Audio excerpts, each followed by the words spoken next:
once again in my online class. Students, आज हम बात करेंगे ऐसे चैप्टर्स के बारे में जो चैप्टर हमारा कंटिन्यूसली चल रहा है कोऑर्डिनेट ज्योमेट्री के बारे में। और कोऑर्डिनेट ज्योमेट्री का हमने 3 पार्ट कंप्लीट कर लिया, पार्ट 4 है। अब मैं बोल सकता हूँ कि इसमें जो कंफ्यूजन होगा उसके लिए वीडियो बनाऊंगा, नहीं तो हमारे जो बेसिक्स हैं उसके लिए 4 पार्ट में हमारा वीडियो कंप्लीट हो जाता है। स्टूडेंट, हमने अपने जनरल लाइन में बहुत सारी चीज़ें देखी, जैसे लाइन होता है तो हमने अलजेब्रा में हमने लाइन के डिस्टेंस को कवर अप कर लिया, डिस्टेंस निकाल लिए, उसके स्लोप्स निकाल लिए। अब हमारे पास एक प्रॉब्लम ये आता है कि हम लाइन को ग्राफिकली कैसे समझें, लाइन होता क्या चीज़ है। हमने लाइन को बचपन से एक स्ट्रेट लाइन या प्लेन में बना के सीखे, उससे बहुत सारे शेप्स बनते हैं, ट्राइंगल, एंगल और आपका बहुत सारे ज्योमेट्री के रेक्टेंगल, स्क्वायर, सब किससे बनते हैं, लाइन सेगमेंट के नॉन कोलिनियर पॉइंट से इंटरसेक्टिंग पॉइंट बनता है तो बनते हैं। तो ये सब शेप्स का क्या काम करते हैं, ये सब शेप्स कहाँ से बनते हैं, लाइन का ही पार्ट होता है। तो हम ये बोल सकते हैं कि लाइन या मैथ्स, लाइन को छोड़ो, मैथ्स क्या होता है। मैथ्स हमारे किसी भी दुनिया के सभी जितने सारे शेप्स हैं, यानी मैथ्स से रिलेटेड जितने सारे मेजरमेंट है वो किसमें होते हैं, मैथ्स में। वो भी प्रैक्टिकली, अभी मैं आप लोगों को प्रैक्टिकली बताऊंगा कि लाइन होता क्या है। जैसे बहुत सारे स्टूडेंट्स या बहुत सारे कई लोग अदर सब्जेक्ट वाले हैं, कोई मैं स्पेशली नहीं बोलना चाहता, बट सुनने को मिलता है कि मैथ्स का यूज़ क्या है, मैथ्स कहाँ यूज़ होता है, पढ़ लो निकल लो और ऐसा कुछ है क्या है जनरल लाइफ में यूज़। तो मैं ये भी बताना चाहूँगा कि मैथ्स का हर एक जगह यूज़ है। आप मार्केट जाइए, आप कुछ खरीद रहे हैं, सोच रहे हैं, समझ रहे हैं, या आप कुछ ले रहे हैं तो भी मैथ्स का यूज़ है ना। लेंथ, ब्रेथ, हाइट, वेट, कहाँ मैथ्स का यूज़ नहीं है। दूसरी चीज़, अगर हम बोले ये जो मकान बना है कैसे बना है, मकान भी बना है तो मैथमेटिक्स का मेजरमेंट लगा होगा तभी तो बना है। कैसे ये घर स्ट्रेट बना, इसके लिए क्या यूज़ किया आपको पता है, स्केल या टेप, ठीक है। जो मिस्त्री लोग जिसको हम बोलते हैं कारपेंटर्स, वो क्या यूज़ करते हैं। तो इसमें ये जो एंगल बना है 90 डिग्री का, तो किससे बना है, मैथ्स से ही तो बना है। अगर आप 90 डिग्री का एंगल से ना बनाए तो हमारा दीवार गिर जाएगा, दीवार गिरेगा मतलब हमारा घर गिर जाएगा। तो ऐसे बहुत सारे हमारे आसपास लोग मिलते हैं जो बोलते हैं कि मैथ्स का यूज़ क्या है ना। तो बस पढ़ो नहीं करते। तो मैं आपको ये बताना चाहूँगा, ऐसे किसी को कंफ्यूजन हो कोई भी फार्मूला से या कोई भी लाइट से रिलेटेड, तो प्लीज़ आप लोग उसे बताइए कि हमारे जनरल लाइन में मैथ्स का यूज़ है। और किसी को अभी भी आपके बात से अगर सेटिस्फाई नहीं होते तो प्लीज़ आप मेरा कॉन्टैक्ट नंबर दे सकते हैं, मैं इसको फुली सेटिस्फाई कर सकता हूँ। एक प्रॉब्लम बहुत लोग बोलते हैं कि sine square theta plus cos square theta is equal 1, इसका कहाँ यूज़ है, हमारी ज्योमेट्री में यूज़ है, हमारे मकान बनाने में यूज़ है, पूरा ट्रिग्नोमेट्री हमारे मकान बनता है। हम यहाँ से जिस एंगल में से देखेंगे वहाँ पर पाइथागोरस थ्योरम यूज़ होता है, उसी के हिसाब से बता सकते हैं कि हमारा कितने डिग्री का एंगल बन रहा है। यहाँ से मैं अगर आइस रख दूँ, ध्यान देना इस वीडियो को, यहाँ मैं आइस रख के इसको देखूंगा कि मेरा ऑब्जर्वर का स्टेट होगा यहाँ पे, तो कितना एंगल बना रहे हैं हमको यहाँ से तो पूरा पता चल जाएगा ना ऑब्जर्वर के हिसाब से। तो हर एक जगह यूज़ है मैथ्स का। हम भले जैसे मैं इसको आपको इस वीडियो को ही स्टेट देख रहा हूँ कि यहाँ फॉरवर्ड ये क्या हो, मेरा ऑब्जर्वर, ये मेरा बेस लाइन हो गया, ठीक है, परपेंडिकुलर हो गया, ये मेरा क्या हो गया, ये मेरा लाइन परपेंडिकुलर, ये उसके बेस, ये हो गया हाइपोटेनस, नीचे से डायगोनल लूंगा तो मैथ्स का यूज है। जैसे a plus B whole square, A square plus, जैसे फार्मूला है a plus B whole square is equal A square plus B square, है ना, 2ab, या कई लोग इसको पहले लिख देते हैं, कोई दिक्कत नहीं। इस फार्मूले का कहाँ यूज है, अरे भाई आपने यूज नहीं किया तो आप कैसे बोल दोगे कि ये इसको लाइफ में कहीं यूज नहीं है। जो मैथ्स है, और मेरे इतने सारे स्टूडेंट जिन्होंने चैप्टर 5 तक कंप्लीटली पढ़ ली, उसको बहुत सारे स्टूडेंट को पता हो कि हम हाइट एंड डिस्टेंस, जितने सारे दूरी है, डिस्टेंस है, या बहुत सारे क्वेश्चन है, व्हाट प्रॉब्लम है, जैसे हमने एज रिलेटेड, जैसे मेरा एज इतना है तो पापा का एज कितना होगा, है ना, सबके भी तो हम ये यूज कर रहे हैं ना। तो मैं ये बताना चाहूँगा हर जगह फार्मूला का यूज है, मैथ्स का यूज है।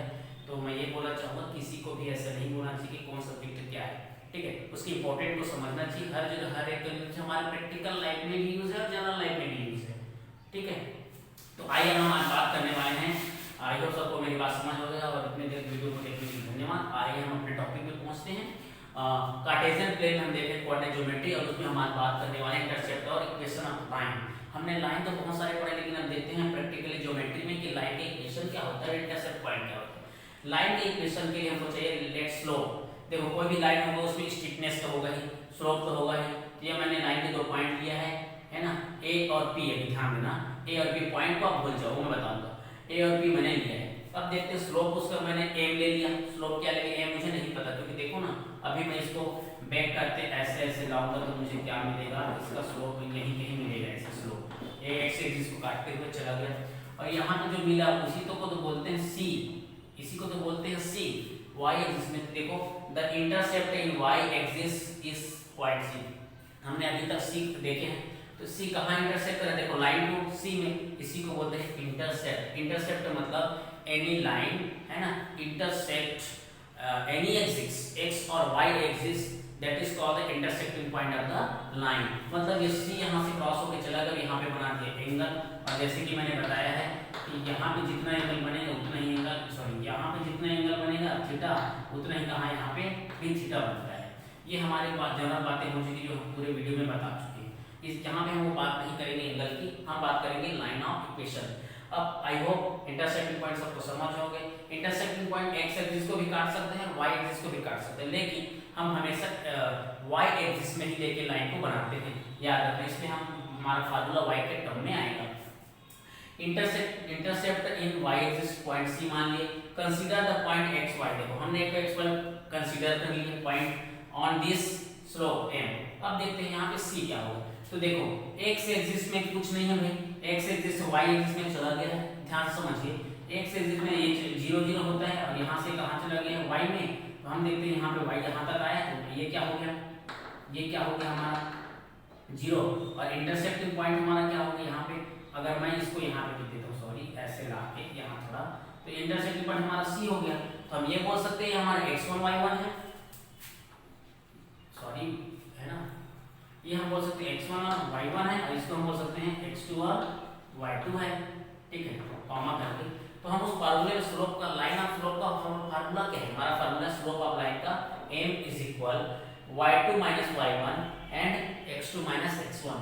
तो y माइनस, देखो अब हमारा y2 क्या है, y2 ढूंढो, y2 ये है, y2 हमारा क्या है, y है।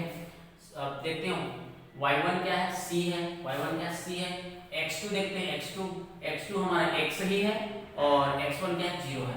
इसको हम सॉल्व करके देखते हैं, y minus c x minus 0, तो हो गया इतना। अब ये x माइनस 6 क्रॉस मल्टीप्लिकेशन करेंगे तो x इधर आ जाएगा, mx इज इक्वल इतना आता है। अगर y के टर्म में हम बनाएं तो c को इधर ट्रांसफर करूं तो y इज इक्वल माइनस क्या हो जाएगा प्लस, ये c यहाँ पे आएगा, तो mx प्लस c, उसी को मैंने जस्ट चेंज करके लिखा y is equal mx plus c। ये लाइन का इक्वेशन है जो हमारे जनरल लाइन में यूज होता है। अब यहाँ पे m क्या है, स्लोप ऑफ लाइन, लाइन का स्लोप है, स्टिफनेस है।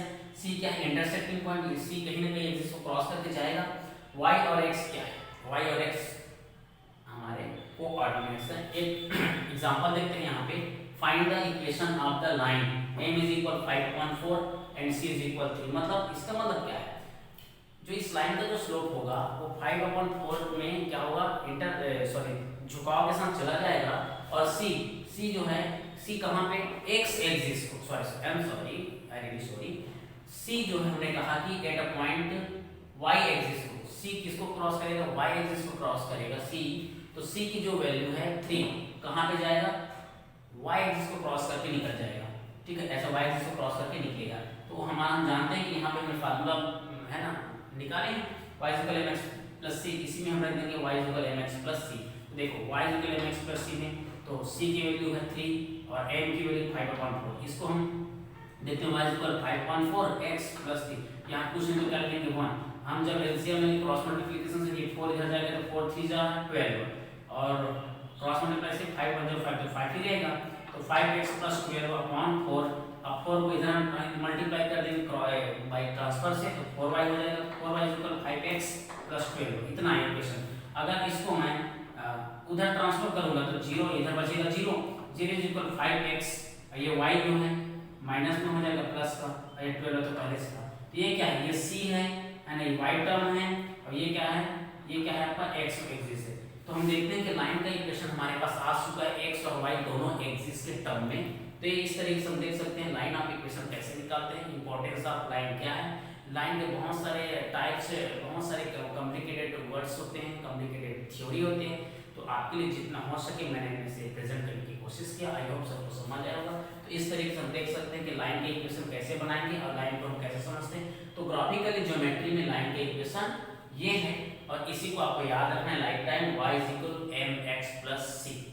Thank you. I hope video सबको पसंद आया होगा। पसंद आया लाइक और सब्सक्राइब कीजिए और प्लीज़ अपने नए दोस्तों